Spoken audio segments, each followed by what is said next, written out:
बिस्मिल्लाहिर्रहमानिर्रहीम। हज़रत आज मुख्तसर बुखारी शरीफ की किताबुल अज़ान में से एक हदीस का मुताला करेंगे।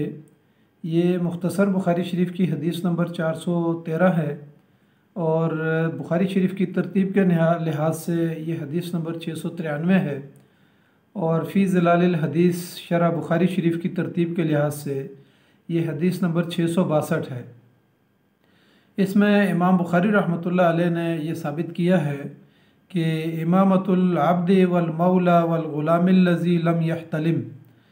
कि ग़ुलाम और आज़ाद करदा ग़ुलाम और नाबालिग बच्चे की क्या इमामत के लिए उसको मुंतखब किया जा सकता है या कि नहीं।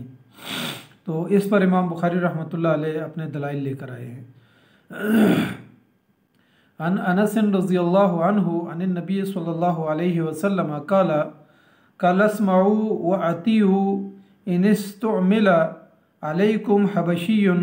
कअन्ना रअसहु ज़बीबतुन रवाहुल बुखारी।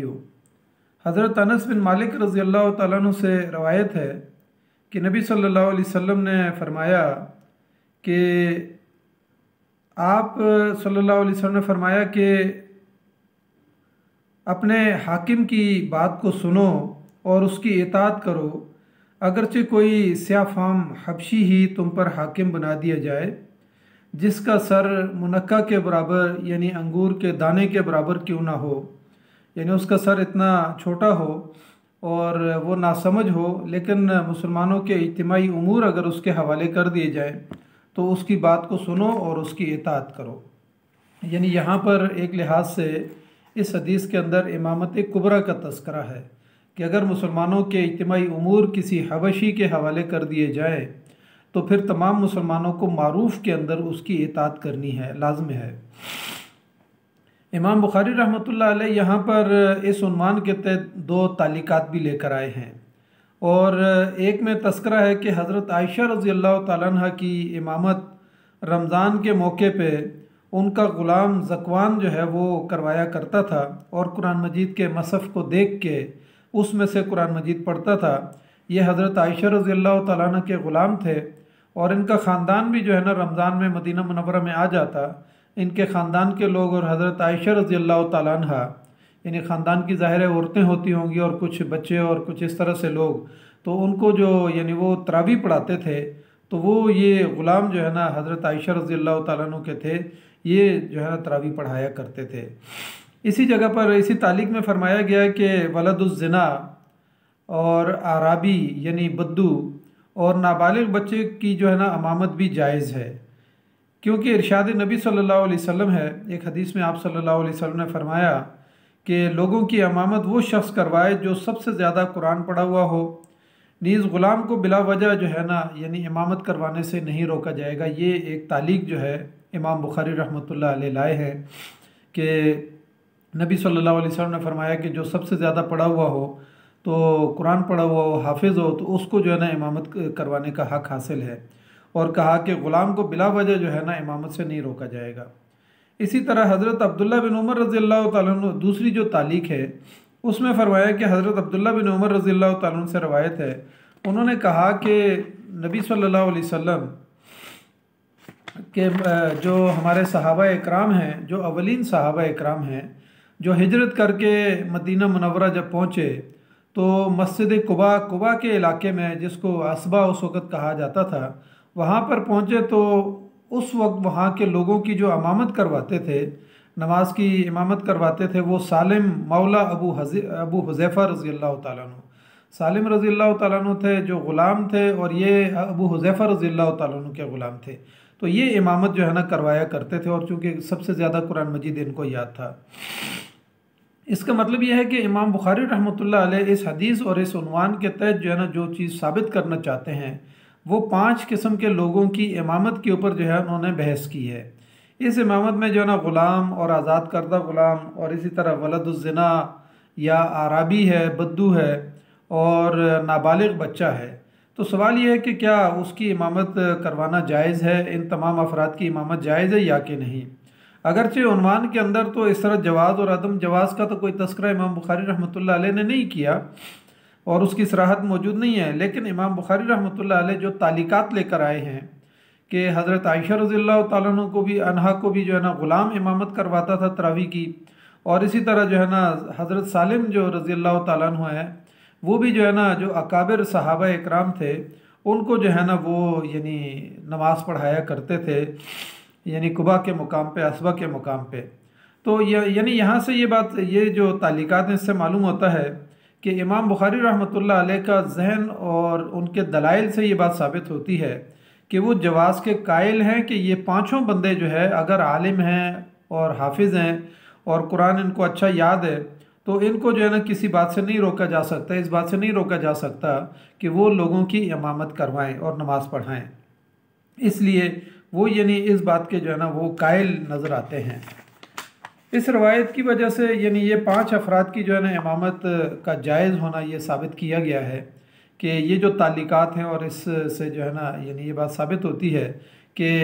यानी ग़ुलाम की भी और इसी तरह आज़ाद करदा ग़ुलाम और नाबालिग बच्चा और फिर इसी तरह आराबी और वलदुज़्ज़िना जो है ना इनकी नमाज़ जो है ना इनके पीछे नमाज़ पढ़ना जायज़ है और ये इमाम बन सकते हैं। अलबत्ता इनमें से नाबालिग बच्चे के हवाले से जो है ना थोड़ी सी डिस्कशन है और इस पर जो है ना आइम्मा ने थोड़ी सी बहस की है। उनका ख्याल ये है बाज़ आइम्मा का कि जो नाबालिग बच्चा है वो फ़र्ज़ नमाज की इमामत नहीं करवा सकता, और वो इस वजह से कि वो एक हदीस जो है ना मुसन्नफ़ अब्दुर रज़्ज़ाक़ के हवाले से हाफिज़ इब्न हजर अस्क़लानी जो है वो उन्होंने बयान की है कि नाबालिग बच्चे की इमामत जो है ना वो यानी ना करवाए,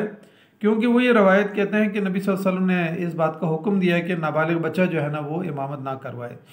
लेकिन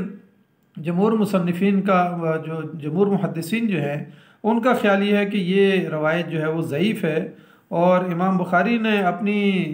सही के अंदर इसकी दलील जो है ना यानी इसके ज़ईफ़ होने की ये है कि इमाम बुखारी रहमतुल्लाह अलैह अपनी बुखारी शरीफ में और इसी तरह मुस्लिम शरीफ के अंदर भी ये रवायत आई है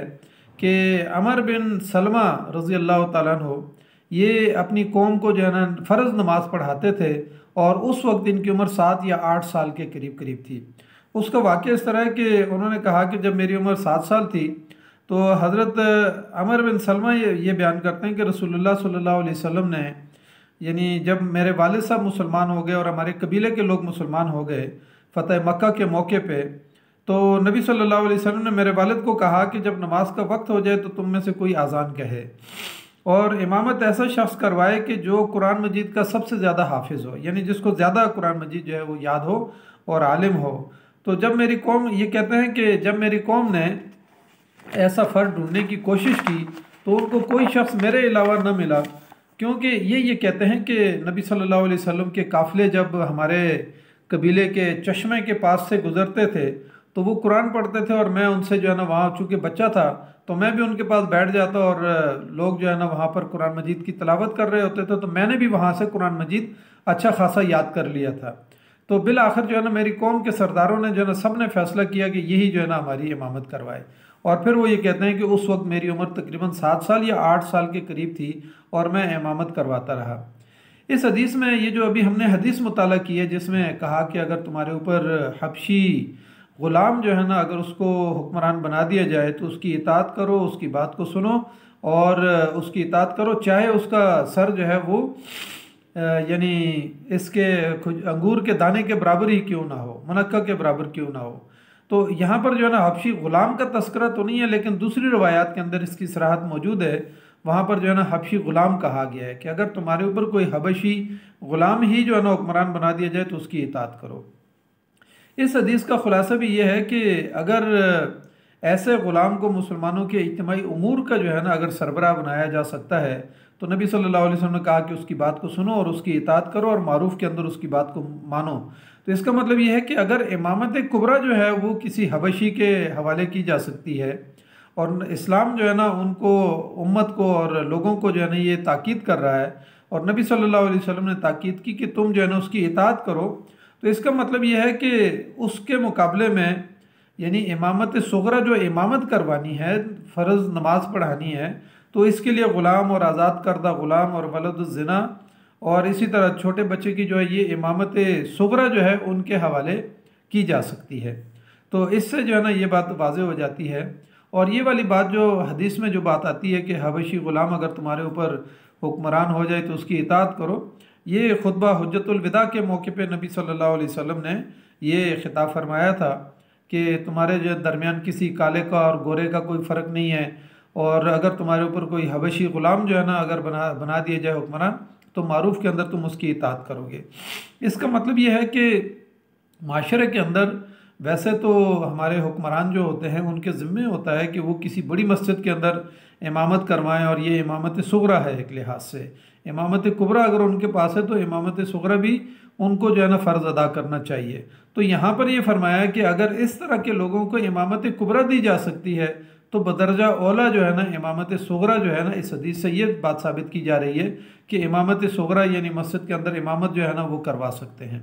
तो अल्लाह ताला से हम दुआ करते हैं कि अल्लाह ताला हमें माशरे के अंदर ये डिसिप्लिन पैदा करने की तौफीक अता फ़रमाए,